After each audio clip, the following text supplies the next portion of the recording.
हमारे में से ही बहुत से लोग 200 यूनिट बिजली को देखते रह गए और यहां 50 लाख की दुकान जल गई।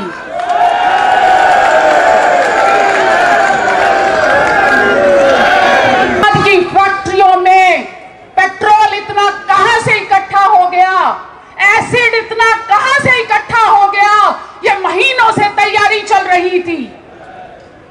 वो तैयारी हमने देखा, ताहिर हुसैन का घर देखा, उस घर की छत पर क्या हो रहा था और उस घर के अंदर शहीद अंकित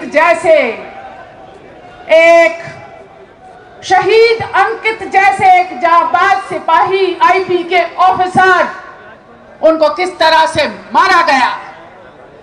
दिल्ली यूनिवर्सिटी का स्टूडेंट था वो, हंसराज कॉलेज का, 2010 से लेकर और 2013 तक मैं उसी विश्वविद्यालय में पढ़ाती हूं और हमें खुशी होती है जब कोई बच्चा पढ़ने के बाद उसको अच्छी नौकरी मिलती है। 2 साल पहले अंकित को नौकरी मिली थी, उसके घर में खुशियां मनाई गई थी, मिठाई बटी थी और अब घर वाले कह रहे थे कि एक अच्छी लड़की देखकर उसकी शादी कर देते हैं, तो रोज रिश्ते भी आ रहे थे। लेकिन उसको क्या पता था कि जिन लोगों के बीच में वो सेवा कर रहा है, एक दिन जब वो ड्यूटी करके वापस आ रहा होगा तो उसके पड़ोस के मकान में ले जाकर उसे, जहां जिहाद की फैक्ट्री चल रही है, उसके अंदर ले जाकर 4 से 6 घंटे तक उसके शरीर को चाकुओं से गोदा गया। जो पोस्टमार्टम की रिपोर्ट आई है वो कहती है कि उस पर 400 निशान थे। किसी का कोई दुश्मन भी मरता है तो उसको कोई 2 बार मारेगा, 4 बार मारेगा। वहां उस पर 400 निशान इसलिए थे क्योंकि वो काफिर था और काफिर को इस तरह से मारना उनकी आइडियोलॉजी कहती है।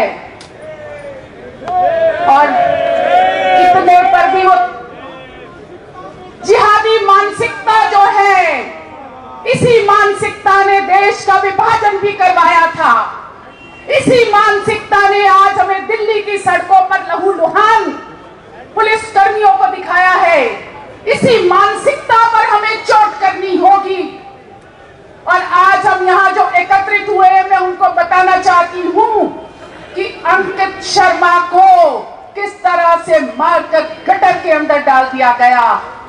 और यहाँ पर मैं एक और चीज देख रही थी, ट्विटर पर मुंबई के आम आदमी पार्टी के एक नेता, मैं किसी का इस तरह से नहीं कह रही हूं, मयांक करके नाम है, और उन्होंने ट्विटर पर यह लिखा कि एक ठुल्ले के मर जाने से मुझे कोई फर्क नहीं पड़ता। बाद में वो उन्हें डिलीट करना पड़ा। मतलब इतनी संवेदनहीनता आप सोच सकते हैं क्या?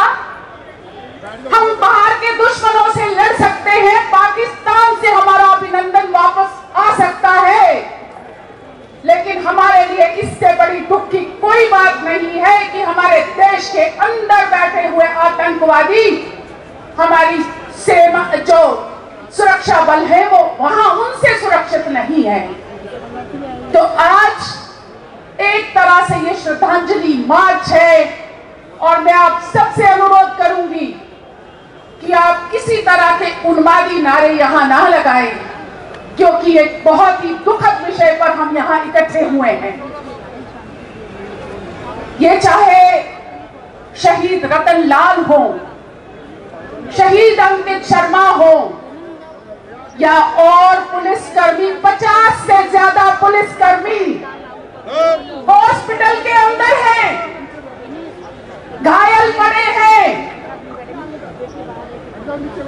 और एक बात मैं और बताना चाहती हूं, मेरे सामने बाबा भीमराव अंबेडकर की फोटो लेकर ये महाशय बैठे हैं बहुत सारे।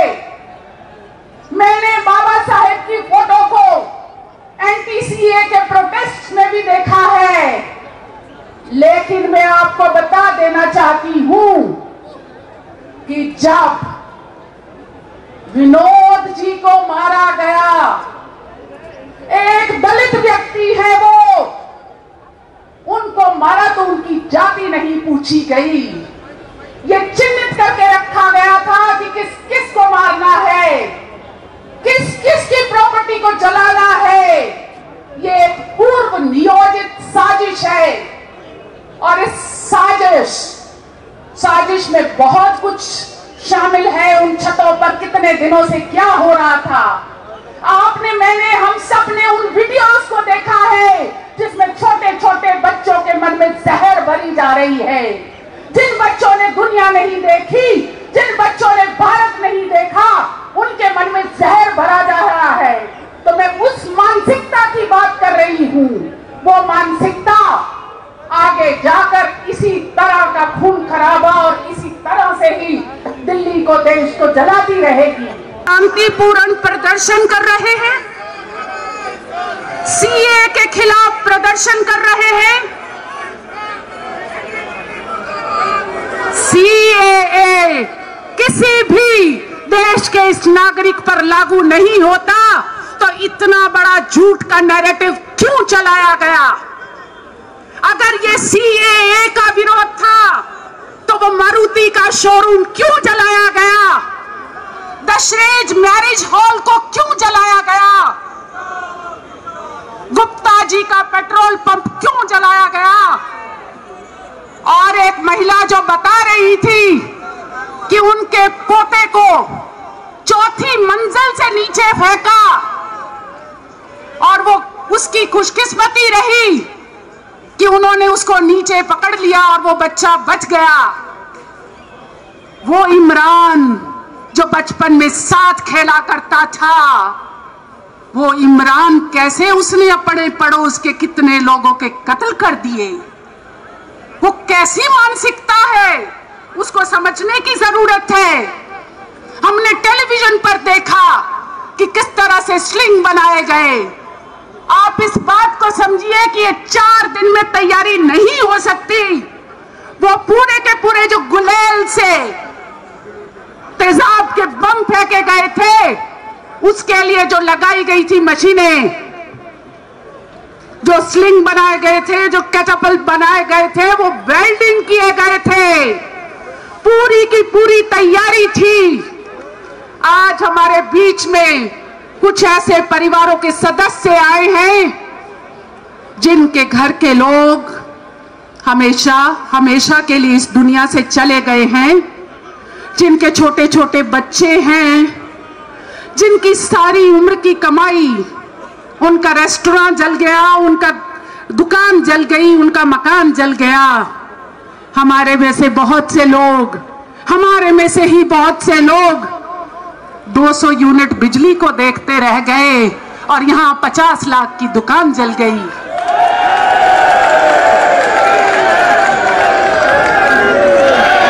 बहुत से लोगों को हमने कहा कि आप आइए, आकर अपनी बात रखिए, अपना दुख दर्द साझा करिए, लेकिन उन्होंने आने से यहां मना कर दिया। उन्होंने कहा कि जो हम घर के लोग बचे हैं, हमारी जान को खतरा है, हमें तो इन्हीं लोगों के बीच में कल को रहना है, हमें जिंदा रहना है, बचे हुए परिवार को जिंदा रखना है, तो हम आकर अपनी बात नहीं कह सकते।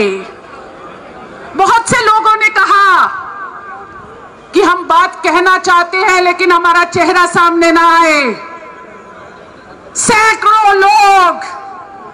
सैकड़ों लोगों के घर जले हैं, सैकड़ों लोग हॉस्पिटलों में हैं, सैकड़ों लोग घायल पड़े हैं, लेकिन कुछ एक लोग यहां हिम्मत करके आए हैं, तो आप उनकी हिम्मत को बढ़ाइएगा। उनके साथ बहुत ही बड़े दुख से वो गुजर रहे हैं, आप उनके साथ खड़े होइएगा। आज हमारे बीच में जो लोग हैं, मैं उन सबको नमन करती हूं और आप सबकी तरफ से विश्वास दिलाती हूं कि इस दुख की घड़ी में हम पूरी तरह से तन मन धन से आपके साथ खड़े हैं। हम सब एक हैं, क्योंकि जब वो दंगाई मारने वाला आता है तो आपकी जात नहीं पूछता, वो तो सिर्फ इसलिए मारता है कि आप काफिर हैं। आपको काफिर है और आपको मारना उसका धर्म है। और यहां मैं ये भी कहना चाहती हूं कि जो लिबरल डेमोक्रेटिक मुस्लिम भाई बहन उनको रोकना चाहते हैं, उनका वो हश्र करते हैं, जैसे तस्लीमा नसरीन का हुआ, जैसे और लोगों का हुआ। तो आज जरूरत है हमें इस हालात को समझने की, ताकि शांति बनाई रखी जा सके। लेकिन शांति ऊपरी नहीं होती, उसके लिए बहुत कुछ समाज में बदलना जरूरी होता है। तो आज जो हमारे बीच में लोग हैं, कमल शर्मा जी आए हैं, उनका रेस्टोरेंट पूरी उम्र की कमाई उनके देखते ही देखते जला दी गई। हम बड़ी मेहनत करते हैं अपना एक आशियाना बनाने में, बड़ी मेहनत करते हैं अपनी एक दुकान सेट करने में, और धू धू करके जब जल जाती है और आपकी आंखों के सामने उसका सामान लुट रहा होता है, तो सोचिए उस व्यक्ति पर क्या गुजरती है।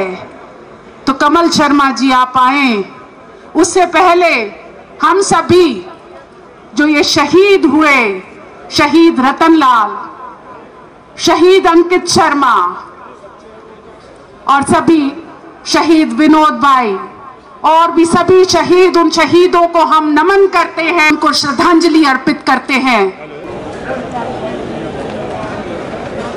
विनोद कश्यप जी अमर रहे।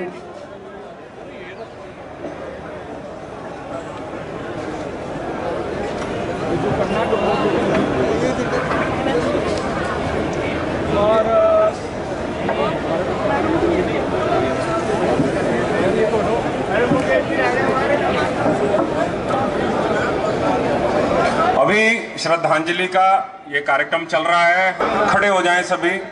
ये श्रद्धांजलि चल रही है, आप सभी से निवेदन है अपने स्थान पर खड़े हो जाएं और बिल्कुल शांत रहिए। सभी से निवेदन है सामने खड़े रहें, मौन रहें।